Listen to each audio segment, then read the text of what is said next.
हम आज जिस मुद्दे पर बात करने जा रहे हैं वो सिर्फ एक खबर नहीं, यह करोड़ों परिवारों की चिंता है, लाखों छात्रों की मेहनत का सवाल है और देश की शिक्षा व्यवस्था पर उठता सबसे बड़ा सवाल है। सीबीएसई बोर्ड परीक्षा परिणाम एक ऐसा सिस्टम जिस पर देश भरोसा करता है, लेकिन अब उसी सिस्टम पर सवाल खड़े हो रहे हैं।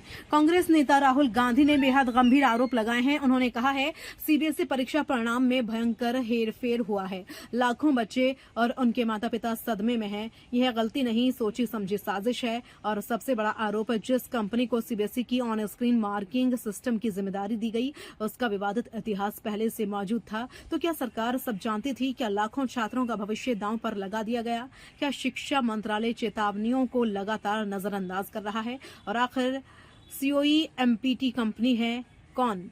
आज के इस विशेष कार्यक्रम में हम हर पहलू को विस्तार से समझेंगे। सबसे पहले समझते हैं कि पूरा मामला क्या है। इस साल सीबीएसई ने क्लास 12 बोर्ड परीक्षाओं के मूल्यांकन के लिए नया ऑन स्क्रीन मार्किंग सिस्टम यानी ओएसएम लागू किया। इस सिस्टम के तहत उत्तर पुस्तिकाओं की जांच डिजिटल तरीके से की जानी थी। दावा किया गया मूल्यांकन तेज होगा, पारदर्शिता बढ़ेगी, गलतियां कम होंगी। लेकिन रिजल्ट आने के बाद कई छात्रों और अभिभावकों ने गंभीर शिकायतें की। अपेक्षा से बेहद कम नंबर, टॉपर छात्रों के अंक गिरना, मूल्यांकन में विसंगतियां, तकनीकी दिक्कतें, रीचेकिंग की मांग और सब अब आरोप लग रहे हैं कि यह सिर्फ तकनीकी गड़बड़ी नहीं बल्कि सिस्टम की बड़ी विफलता है। अब बात उस रिपोर्ट की जिसने पूरे विवाद को हवा दी। @HT ट्वीट्स में पत्रकार @मी संशय की रिपोर्ट के मुताबिक सीबीएसई की अपनी गवर्निंग बॉडी के कुछ सदस्यों ने सलाह दी थी कि ओएसएम सिस्टम को पूरे देश में लागू करने से पहले इसे कुछ रीजनल ऑफिसों में पायलट प्रोजेक्ट के तौर पर टेस्ट किया जाए ताकि तकनीकी समस्याएं पहले सामने आ जाएं। लेकिन आरोप है यह सलाह नजरअंदाज कर दी गई और सीधे पूरे देश में सिस्टम लागू कर दिया गया। नतीजा, लाखों छात्र प्रभावित हुए। सबसे पहले आपको सुनाते हैं एनएसयूआई के प्रभारी कन्हैया कुमार ने क्या कहा। अब बात राहुल गांधी के आरोपों की। राहुल गांधी ने सोशल मीडिया पर बेहद तीखा हमला बोला। उन्होंने कहा सीबीएसई परीक्षा परिणाम में भयंकर हेरफेर हुई है। उन्होंने आरोप लगाया है कि लाखों बच्चे सदमे में हैं, माता पिता परेशान हैं, सरकार जवाब देने से बच रही है। राहुल गांधी ने कहा मोदी जी हमेशा की तरह चुप हैं, न जवाब, न जिम्मेदारी, न शर्मा। लेकिन सबसे गंभीर आरोप आगे आया। राहुल गांधी ने उस कंपनी पर सवाल उठाए जिसे यह तकनीकी जिम्मेदारी दी गई। उन्होंने कहा सीओएमटी नाम की कंपनी को यह ठेका दिया गया और आरोप लगाया कि यह कंपनी पहले ग्लोबरेना नाम से तेलंगाना में 2019 में विवादों में घिर चुकी थी। राहुल गांधी ने कहा नाम बदला लेकिन नियत और फितरत वही रही। अब सवाल यह उठ रहा है अगर कंपनी का इतिहास विवादित था तो उसे इतनी बड़ी जिम्मेदारी कैसे दे दी गई। अब आपको बताते हैं वो बड़े सवाल जो राहुल गांधी ने उठाए। उन्होंने पूछा सीओईएमपीटी को सीबीएसई का ठेका क्यों दिया गया, किसके कहने पर दिया गया, क्या नियम और प्रक्रियाएं दरकिनार की गईं, बैकग्राउंड चेक्स क्यों नहीं किए गए, क्या कंपनी और सरकार के बीच कोई संबंध है। ये बेहद गंभीर सवाल हैं क्योंकि मामला सीधे 18.5 लाख छात्रों के भविष्य से जुड़ा है। अब यह विवाद सिर्फ रिजल्ट तक सीमित नहीं है। विपक्ष का आरोप है कि शिक्षा मंत्रालय लगातार विशेषज्ञों की सलाह को नजरअंदाज करता रहा है।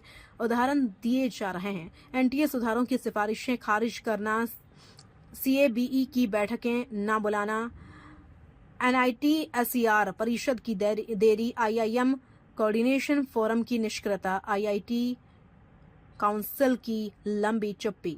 अब विपक्ष कह रहा है यह प्रशासनिक विफलता नहीं बल्कि अहंकारी कार्यशैली है।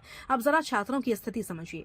एक छात्र पूरे साल मेहनत करता है, रातें जागकर पढ़ाई करता है, माता पिता उम्मीदों के साथ बच्चों को तैयार करते हैं, लेकिन अगर रिजल्ट सिस्टम पर ही सवाल उठने लगे तो सबसे बड़ा नुकसान किसका होता है? उस छात्र का, उस परिवार का जो भरोसा करता है कि मेहनत का सही मूल्यांकन होगा।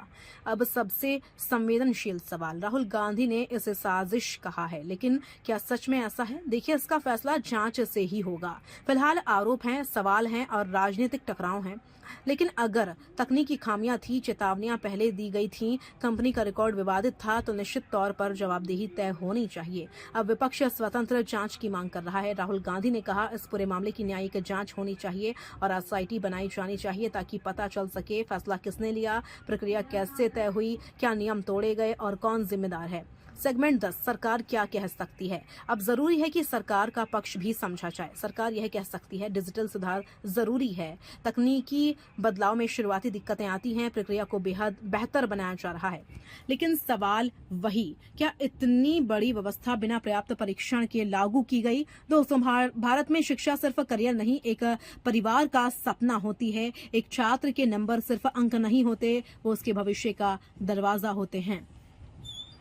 हर परीक्षा, देश की हर महत्वपूर्ण परीक्षा को करवाने की जिम्मेवारी उस एनटीए को दे दिया गया है जिस पर बार बार सवाल उठ रहे हैं। और इसमें कोई दो राय नहीं है कि जो एनटीए के डायरेक्टर हैं, आप उनका बैकग्राउंड चेक करके देख लीजिए। उनका बैकग्राउंड सरकार में बैठे हुए लोगों से राजनीतिक संबंध का बैकग्राउंड है। ऐसी क्या मजबूरी है कि ऐसे निदेशकों को राजनीतिक लाभ के लिए अपनी पार्टी, अपने विचारधारा के लोगों को महत्वपूर्ण पदों पर बिठाया जाता है, फिर उस एजेंसी के द्वारा लगातार अयोग्य तरीके से परीक्षा कंडक्ट कराने की असफल कोशिश की जाती है, फिर भी उनके ऊपर कोई कार्रवाई नहीं किया जाता है। देश आज एक गंभीर विषय से गुजर रहा है।